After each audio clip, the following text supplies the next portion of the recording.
Gombar. Gombar, and we're going to talk about comics and kind of how you got into crypto art, just generally your artistic journey. So we'll start it off where we normally start it off with how did you get into art? Just tell us a little bit about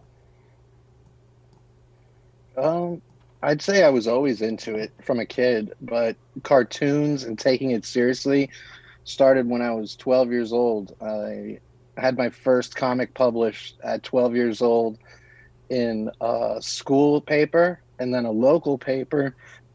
And by the time I was 14, I started submitting comics all over, and Parade magazine used to come in. Every newspaper in the United States would have a parade in there on Sunday. And I had a comic strip in there every week from 14 to 18 years old, and had like 4.4 million people reading my comics when I was a kid. So um, I had a love for newspaper cartoons from a young kid.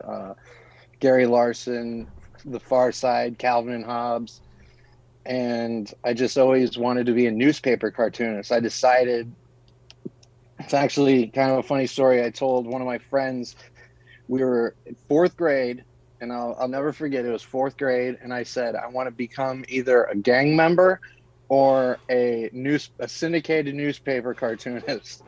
And this is in Colorado. This is in the 90s. I was probably listening to a lot of rap music. It's like NWA and Public Enemy. And so the gang member thing didn't happen, luckily, but the newspaper cartoonist thing did. And I kept drawing cartoons, and I've had a goal of becoming a syndicated newspaper cartoonist. And that's something that I'm still presently working on. I've just morphed over the years, and I've gone through so many different phases of art where it's like I said, grade school cartooning. That's all it was. I started judging national cartooning contests. I was on Nickelodeon, on Nick News, when I was a little kid, when I was like 14. Wow. Um, Hewlett Packard gave me one of the best jobs I've ever had in my life when I was 17 years old. They were trying to compete with the iPad, the iPod. When the iPod first came out, Hewlett Packard was trying to compete with them. So they wanted to come up with their own, and they had focus groups in different cities, but they weren't allowed to go in there with cameras. So they needed a sketch artist to sketch all the people, kind of like a courtroom sketch, to sketch the people and then to sketch the products. And so they flew me to San Francisco, Atlanta. I was only 17 years old. Mind you, I was also getting into graffiti at this time. So I kind of had there was some lady, she was like in her 30s at the time. I have no idea, but she was like the guardian because I wasn't 18. So my parents had to sign off like, it's okay, your kid can go work for Hewlett Packard, fly across the country and do these. It was the best job ever. The pay was great at the time. It was still one of the best paying jobs I've ever had, and it just opened me up to like a whole different reality. Like I realized, wow, you can make a living doing this, and I kind of just always pushed from there. Like I said, I was into graffiti, so I was also totally stupid and sneaking out.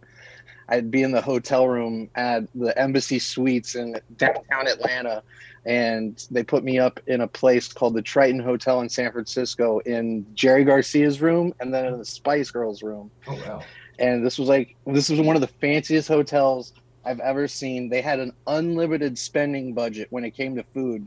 So they'd give me like $100 bill, be like, go get breakfast, or do just ridiculous stuff like this. And it only lasted for a couple of weeks. The job was short, but it blew my mind. And it also made me fall in love with San Francisco. So I was sneaking out at night doing graffiti, sneaking back in, waking up early, working all day, doing the sketches, and then repeating the same thing.